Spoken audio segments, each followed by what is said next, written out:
النهارده هنجرب فول وطعميه وبطاطس ب 35 جنيه وب 70 جنيه وب 110. نبدا اول واحد بقرابيتها.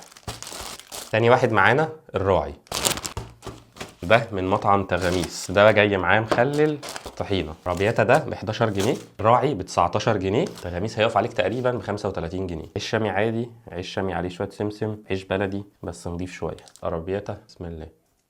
فول قرابيتا معروف يعني، انا باكل عنده كتير بصراحه. الراعي ده عشان اول مره اجربه. هو ليه حاطط فيه بصل؟ الساندوتش دراي كده شويه. ده تغاميس اكبر واحد فيهم، ده اكتر واحد فيهم بتحس بحبايه الفول نفسها، واقرب للفول اللي بتدمسه في البيت. دي الطعميه نفس الاسعار تقريبا. ده قرابيتا قرص طعميه كبير وسلطه. حلوه الطعميه بتاعت قرابيتا. راعي شكل الساندوتش نضيف شويه.